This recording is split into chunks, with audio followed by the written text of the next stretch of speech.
कृष्ण बाळको तो हवे आज अपना विडियो में आगळ वधीए। जे अगाउना विडियो में स्टॉप थया हता आपणे स्वाध्याय 4.1 एमां बे प्रश्न आपणे कर्या हता। हवे आपणे तीजा प्रश्न पर आवीए। तो तीजो प्रश्न छे आकृतिनो उपयोग करीने लखो। तमने एक आकृति आपी दीधी छे। आ आकृतिनो उपयोग करीने तमने जे विगतो लखवा कीधी छे तमारे लखवानी छे। जेम आपणे एक्जाम्पल में जोयुं ने ए प्रमाणे ए ई बिंदु ने समावती रेखाओ, बी छे ए बिंदुमांथी पसार थती रेखा, तीजू छे ओ बिंदु जेमां छे तेवी रेखा अने चौथुं छे एकबीजीने छेदती होय तेवी रेखानी बे जोड़। पड़े छे समझ? तो आकृति जोई लो ध्यानथी। आकृति परथी तमारे सवाल जवाब लखवाना छे। तो सौथी पहला ए ई बिंदु ने समावती रेखा। ई बिंदु ने समावती रेखा एनो मतलब शुं के जेमां ई बिंदु जेमां होय ने एवी तमारे रेखा लखवानी छे। अने रेखा एटले शुं खबर छे ने, बंने बाजु तीर होय ए प्रमाणे। तो कई रेखा में ई बिंदु आवे छे? तो सौथी पहला तो आ मेन रेखा छे। जो रेखा ए ई, रेखा ए ई एमां ई बिंदु आवी जाय छे। तो सौथी पहला लखी दईशुं आपणे रेखा ए ई। चलो पछी कई आवशे? रेखा बी ई। कई आवशे? रेखा बी ई। ई बिंदु जेमां आवे ने ए प्रमाणे तमारे रेखानुं नाम लखवानुं छे। पछी एवी ज रीते रेखा डी ई, एमां पण ई आवी जाय छे ने, रेखा डी ई मां पण। चलो ए ई बी ई डी। चलो आ रेखा परनो मेन रेखा परनुं आवी गयुं। हजी एक रेखा छे, जुओ आ रही हजी रेखा है ने, एफ ई अथवा ई एफ, जे लखो ए। समझ पड़ी? रेखा एफ ई अथवा रेखा ई एफ, तमे जे लखो ए बंने साचुं छे। चलो हवे कोई रेखा छे जेमां ई आवे एवुं? कोई नथी। आ एक आखी लखाई गई अने आ पण लखाई गई। हवे कोई रेखा एवी छे नहीं। तो पहलो प्रश्न थई गयो। हवे बीजो ए बिंदुमांथी पसार थती रेखा, एटले के ए बिंदुमांथी जे रेखा निकळती होय ने एना नाम। तो सौथी पहला ए बिंदुमांथी कई निकळे छे? रेखा ए ई। कई निकळे छे? रेखा ए ई। तो ए लखी दईशुं रेखा ए ई। पछी बीजी कई छे? रेखा ए डी। कई आवशे? रेखा ए डी अने रेखा ए बी। तो रेखा ए डी अने रेखा ए बी। हवे बीजी कोई छे के ए मांथी पसार थई बीजी कोई? ए ई आवी गयुं, ए डी पण आवी गयुं अने ए बी पण आवी गयुं। तो एटले केटली आवशे? एवी 3। नेक्स्ट चौथुं जोईए, सॉरी त्रीजું।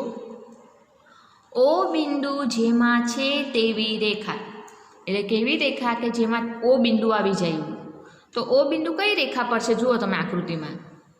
आकृति में जुओ ओ बिंदु कई रेखा पर छे? सी ओ अथवा ओ सी, जे तमे कहो ते। रेखा सी ओ अथवा रेखा ओ सी। बीजी कोई रेखा छे? ए सिवायनी कोई रेखा छे बीजी के जेना पर ओ बिंदु आव्युं छे? नथी। तो अहीं आपणे लखी दईशुं आपणे के रेखा ओ सी अथवा रेखा सी ओ। तमे जे लखो ते बे मांथी बंने साचुं। सी ओ पण साचुं अने ओ सी पण साचुं। नहीं समझ? नेक्स्ट चौथुं। एक बीजीने छेदती होय तेवी रेखानी बे जोड़। हवे एवी तमारे रेखानी बे जोड़ लखवानी छे के जे एकबीजाने परस्पर शुं करे? छेदती होय। तो आपणे जोईए आकृतिमां कई बे रेखा छे एकबीजाने छेदे छे एवी। तो जुओ सौथी पहला आ रेखा ए ई। कई आवशे? रेखा ए ई। एने कोण छेदे छे अहींया? रेखा सी ओ ने। तो एक जोड़ मळी गई आपणे, ए ई अने रेखा सी ओ। अत्यारे आने भूली जाओ, हमणां बे जोड़ लखवानी छे એટલે हमणां आ रेखाने भूली जाओ हमणां। तो रेखा ए ई अने रेखा सी ओ, एक जोड़ मळी गई आपणे। तो आपणे लखी दईशुं पहली जोड़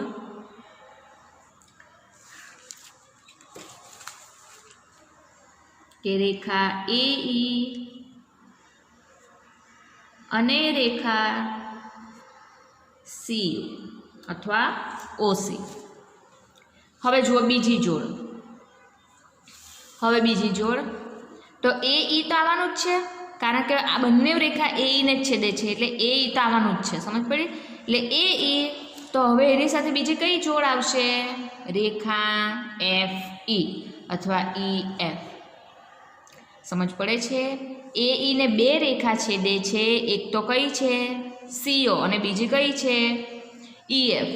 આપણને જોડી રીતે લખવા કીધું છે, એટલે પહેલી જોડી કઈ લખી? એ ઈ અને સીઓની. હવે બીજી જોડી કોની આવશે? એ ઈ અને એફ ઈની. સમજાયું?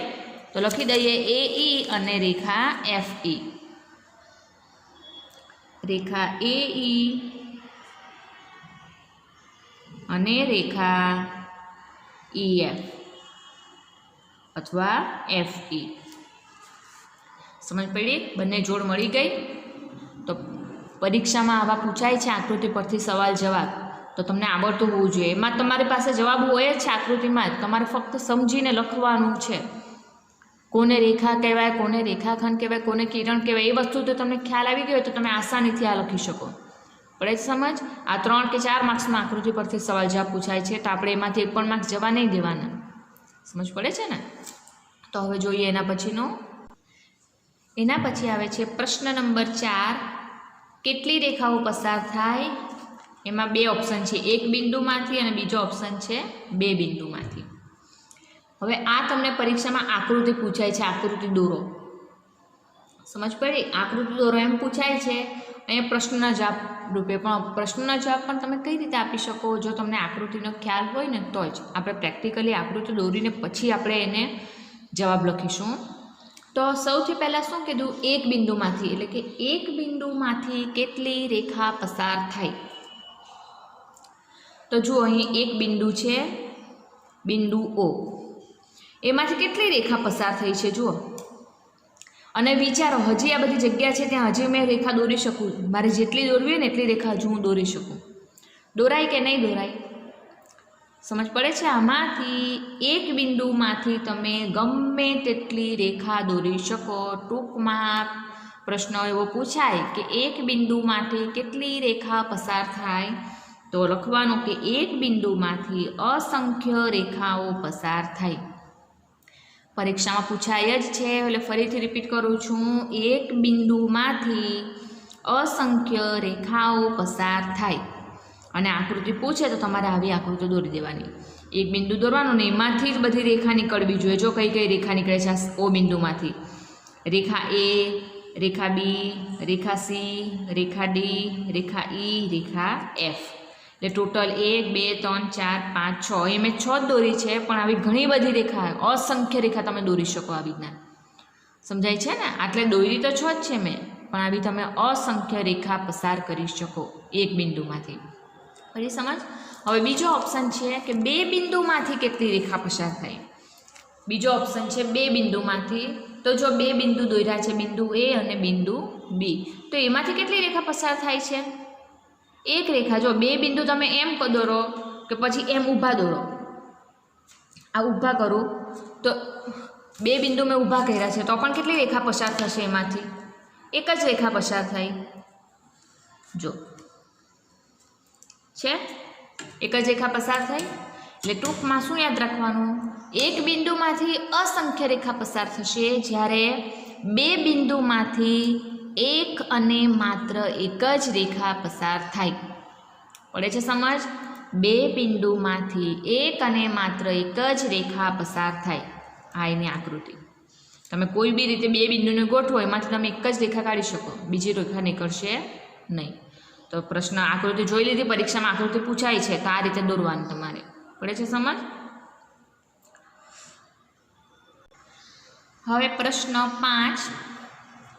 નીચેની દરેક પરિસ્થિતિને અનુરૂપ કાચી આકૃતિ દોરો.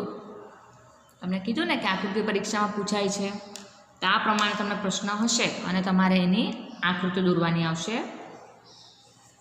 તો જોઈએ આપણે. ને બીજી વસ્તુ, એક્ઝામમાં તમે કોઈ પણ આકૃતિ દોરો, હંમેશા સ્કેલ અને પેન્સિલનો ઉપયોગ કરો.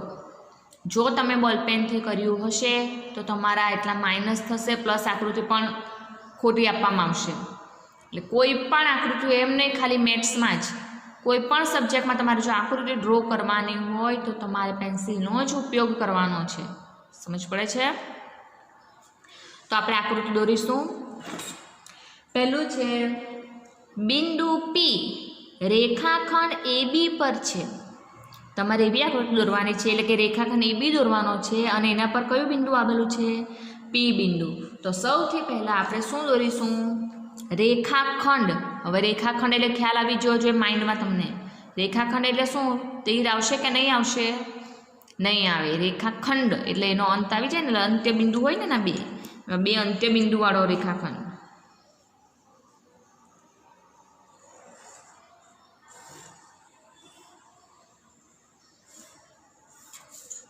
આ એક રેખાખંડ દોર્યા, એના બે અંત્ય બિંદુ.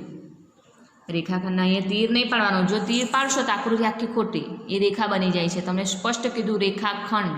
ઉપર જો નાનો સંકેત પણ દોર્યો જ છે, એટલે એવી જ તમારે મોટી રીતે દોરવાની. સમજ પડી? એનું નામ શું કીધું છે? રેખાખંડ AB. હવે એના પર બિંદુ કયું આવેલું છે? P. તો એના પર તમે કોઈ પણ એક જગ્યાએ બિંદુ P લખી દો. આ રહ્યું આ બિંદુ P.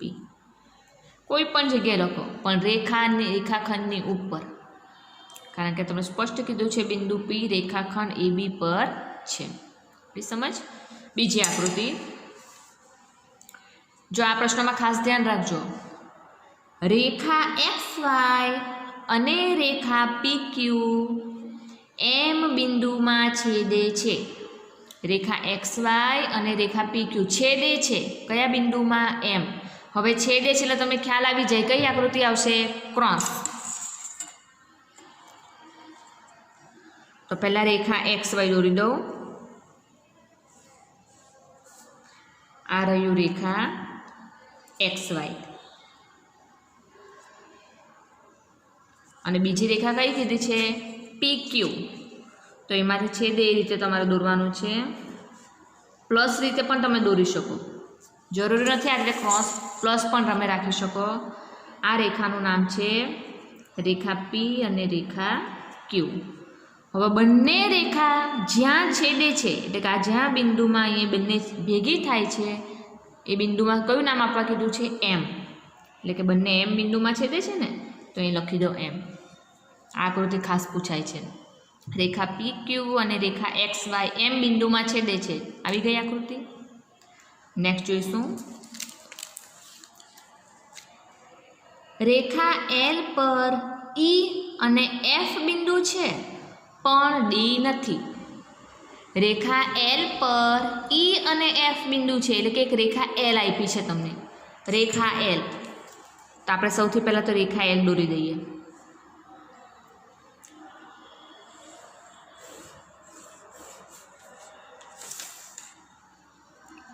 રેખા કીધું છે એટલે બંને બાજુ તીર આવશે. ચાલો રેખા L છે એટલે L નામ હંમેશા આ રીતે બહાર લખાય. રેખા L. રેખા L પર E અને F બિંદુ છે, એટલે કે E અને F એ L બિંદુ પર L રેખા પર આવેલા છે, એટલે એની ઉપર લખી દો E અને F. પણ D નથી. એનો મતલબ D ક્યાં હશે? રેખા L ની બહારના ભાગમાં. એટલે D ને તમે ઉપર નીચે ગમે ત્યાં લખો, પણ રેખા ઉપર લખાશે નહીં, કારણ કે રેખા પર નથી એવું, એટલે આપણે એને બીજી બાજુ લખી દઈશું. રેખા D. અહીંયા નીચે ગમે જ્યાં તમે લખી શકો, પણ રેખા પર નહીં. પડે છે સમજ? આવી ગયું? રેખા L પર E અને F બિંદુ આવેલા છે, પરંતુ D બિંદુ નથી. તો જો D ની બહારના ભાગમાં દોરાઈ ગઈ આકૃતિ. નેક્સ્ટ. રેખા OP અને રેખા OQ બિંદુ O માં મળે છે. બે રેખા કીધી છે, રેખા OP અને રેખા OQ. તો પહેલાં તો બે રેખા દોરી દઉં. છેદે છે એમ કીધું છે, એટલે બંનેને છેદતી હોય ને એ પ્રમાણે.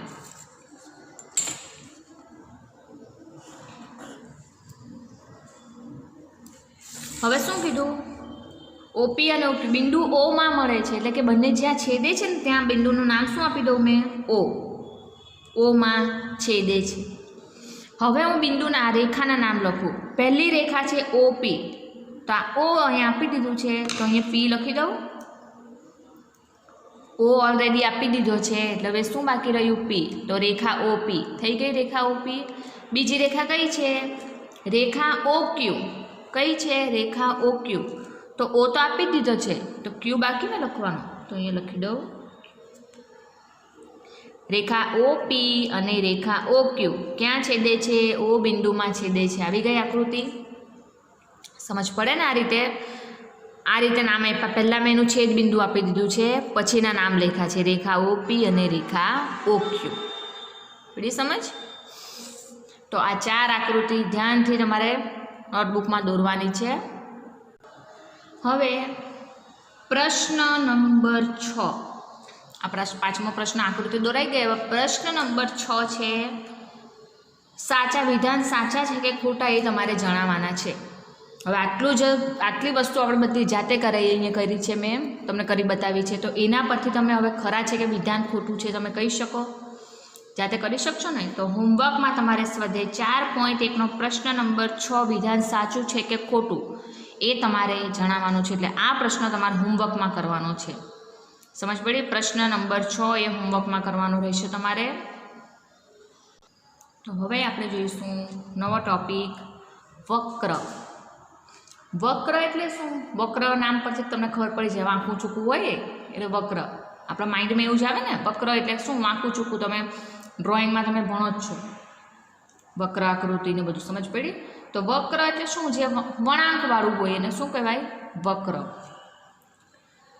તો જોઈએ એમાં, વક્ર એ રેખાખંડ નથી. વક્રને આપણે રેખાખંડ નહીં કહી શકીએ, એ વાંકું ચૂકું ગમે છે, એમ સીધું સ્ટ્રેટ નહીં હોઈ શકે. સમજ પડી? એટલે કે રેખાખંડ નથી. નેક્સ્ટ, જે વક્રો સ્વયં ક્રોસ થતા ન હોય એટલે કે પરસ્પર ન છેદે તો તે સાદા વક્રો કહેવાય. વક્રની વ્યાખ્યા શું આવે સાદા વક્રની? કે જે વક્ર સ્વયં ક્રોસ થતા ન હોય એટલે કે પરસ્પર છેદતા નહીં હોય ને, તો આપણે એવા વક્રને શું કહીશું? સાદા વક્ર. ક્રોસ થતા ન હોય એવા વક્ર શું આવશે? સાદા વક્ર. નેક્સ્ટ, વક્ર 2 પ્રકારના છે. વક્ર કેટલા પ્રકારના હોય છે? 2 પ્રકારના, ખુલ્લો વક્ર અને બંધ વક્ર. કેટલા? ખુલ્લો વક્ર અને બંધ વક્ર. જુઓ, ખુલ્લો વક્ર કોને કહેવાય? તો પહેલી આકૃતિ જુઓ, આમ એક વક્ર દોર્યો છે, એ ખુલ્લો છે. જુઓ છે ખુલ્લો, તો આને શું કહેવાશે? ખુલ્લો વક્ર. જે કોઈ પણ એક સાઈડથી ખુલ્લો હોય, બધી બાજુથી પેક નહીં હોય, તો આપણે એને ખુલ્લો વક્ર કહીશું. ત્યાર પછી બંધ વક્ર. તો અહીંયા મેં એક વક્ર દોર્યું છે, જુઓ આ કેવો વક્ર કહેવાશે? બંધ વક્ર. સમજ પડી? હવે પછી એવી રીતના હું વર્તુળ એક રાઉન્ડ દોરી દઉં તો એ પણ શું કહેવાશે? બંધ વક્ર. પડી સમજ?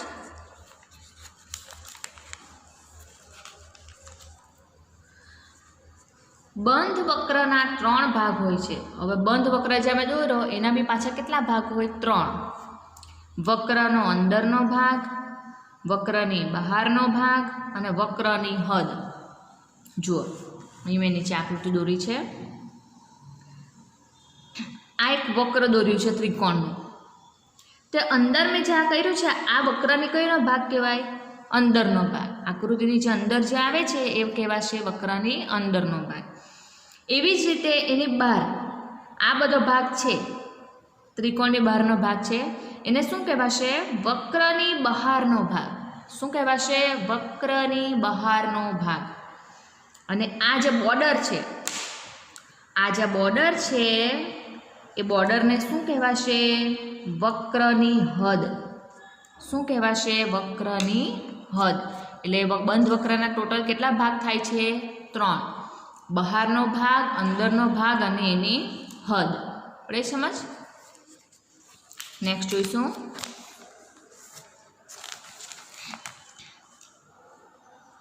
રેખાખંડોથી બનેલો બંધ વક્રને બહુકોણ કહેવાય. રેખાખંડોથી બનેલો બંધ વક્રને બહુકોણ કહેવાય. હવે જો આ ત્રિકોણ મેં દોર્યો છે, આ ત્રિકોણ એ શેનાથી બન્યો છે? રેખાખંડથી બન્યો છે ને. આ જો આ એક, આ પણ રેખાખંડ છે, આ પણ રેખાખંડ છે. ટોટલી આમાં બધું રેખાખંડથી આ વક્ર બન્યો છે અને પાછો એ બંધ પણ છે. સમજ પડે? રેખાખંડથી બનેલો બંધ વક્ર એને આપણે શું કહીશું? બહુકોણ. પડે છે સમજ? તો આપણે આને બહુકોણ ત્રિકોણ, આ ત્રિકોણ છે આને આપણે બહુકોણ કહી શકીએ, કારણ કે રેખાખંડથી બન્યો છે પ્લસ બંધ પણ છે. સમજ પડી? જો બંધ નહીં હોય તો આપણે એને બહુકોણ નહીં કહી શકીએ, પણ ધ્યાન રાખજો, જે વક્ર રેખાખંડથી બન્યો હોય પણ એ બંધ જ નહીં હોય તો આપણે એને બહુકોણ કહી શકીએ નહીં. દાખલા તરીકે મેં હમણાં આવી આકૃતિ દોરું. આ જો મેં રેખાખંડથી આકૃતિ દોરી છે. સમજ પડી? આ રેખાખંડથી બની છે, આને બહુકોણ કહી શકાશે? ના. કેમ? કારણ કે અહીંયાથી ખુલ્લો છે. બંધ હશે તો જ બહુકોણ કહેવાશે. હવે આને હું બંધ કરી દઉં છું તો આ બની ગયો બહુકોણ. સમજ પડી? ત્રિકોણમાં પણ સેમ છે. રેખાખંડથી બન્યો છે, બંધ છે, તો આપણે એને કહીશું બહુકોણ. પડે છે સમજ? બહુકોણ બનાવતા રેખાખંડો એ બહુકોણની બાજુઓ છે. આ જે રેખાખંડો છે ને, આ જે બહુકોણ આપણે બનાવ્યો છે અને આ રેખાખંડો છે એને આપણે એની બાજુઓ કહીશું. શું કહીશું? બાજુ. આપણે કહેવાય ને ત્રિકોણની બાજુ, એ બી, એ નામ આપવું તો એ બી, BC, CD. સમજ? એટલે બહુકોણ બનાવતા રેખાખંડો એ બહુકોણને શું કહેવાશે? બાજુઓ. નેક્સ્ટ જોઈશું. 3 બાજુ ધરાવતા બહુકોણને ત્રિકોણ કહેવાય.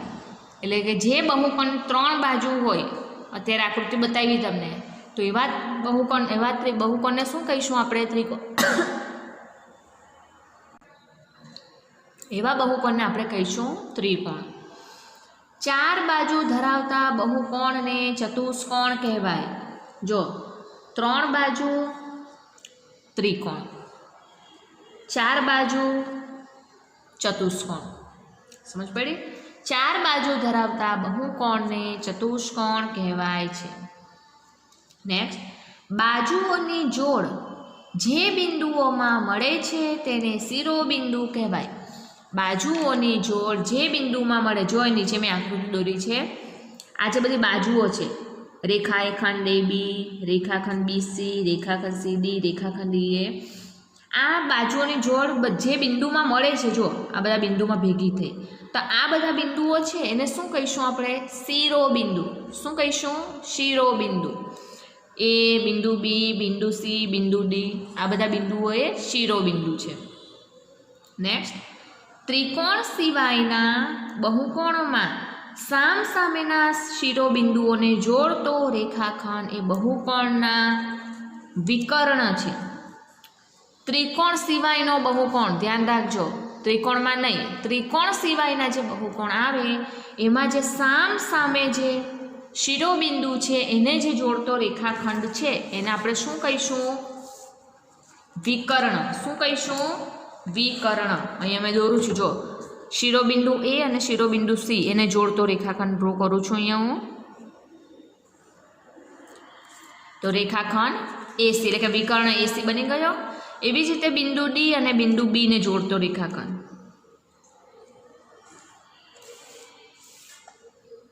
સમજ પડી? તો રેખાખંડ AC અને રેખાખંડ DB એ શું છે? વિકર્ણ છે. શું છે? વિકર્ણ. અહીં હું લખી દઉં છું, જોઈએ તો કે વિકર્ણો રેખાખંડ AC અને રેખાખંડ BD. સમજ પડી? ત્રિકોણમાં વિકર્ણ હોતા નથી. પડી સમજ? ત્રિકોણ સિવાયના જે બહુકોણ હોય છે એમાં શિરોબિંદુઓને જોડતો જે રેખાખંડ આપણે ડ્રો કરીએ છીએ એને શું કહીશું આપણે? વિકર્ણ. તો આજનું આપણે હોમવર્ક તમે નોંધી લો.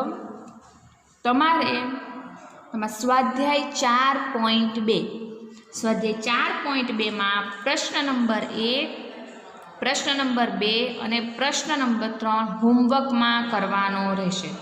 પ્રશ્ન પહેલો, બીજો, ત્રીજો. પહેલા પ્રશ્નમાં છે ને તમને આકૃતિ આપી છે 5. એ 5 આકૃતિનું તમારે નામ લખવાના છે. દાખલા તરીકે પહેલી ઝેડ જેવું દોર્યું છે, ખુલ્લો વક્ર છે કે બંધ વક્ર, એમાં વર્ગીકરણ કરવાનું છે તમારે. સમજ પડી? ખુલ્લા વક્રમાં જે આકૃતિ આવે એના નીચે લખવાનું ખુલ્લો વક્ર, જે બંધ વક્ર હોય તેમાં લખીશું બંધ વક્ર. હવે આ તો ઇઝી છે, સાવ ઇઝી. ખબર છે ને ખુલ્લો કોને કહેવાય ને બંધ કોને કહેવાય, એ તમારે લખવાનું છે. બીજો પ્રશ્ન છે, એમાં તમારે આકૃતિ દોરવાની છે. ખુલ્લા વક્રની એક આકૃતિ દોરવાની છે અને એક બંધ વક્રની દોરવાની છે, એ પણ ઇઝી છે. અને ત્રીજો પ્રશ્ન છે કે કોઈ પણ એક તમારે બહુકોણ દોરવાનો છે અને એની અંદર તમારે ભાગ છાયાંકિત કરવાનો છે.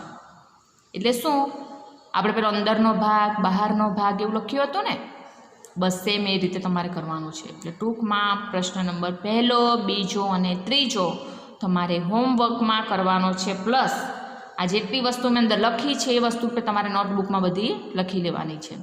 ઓકે, તો એના પછીના પ્રશ્નો સાથે આપણે નેક્સ્ટ વિડીયોમાં મળીશું. જય શ્રી કૃષ્ણ.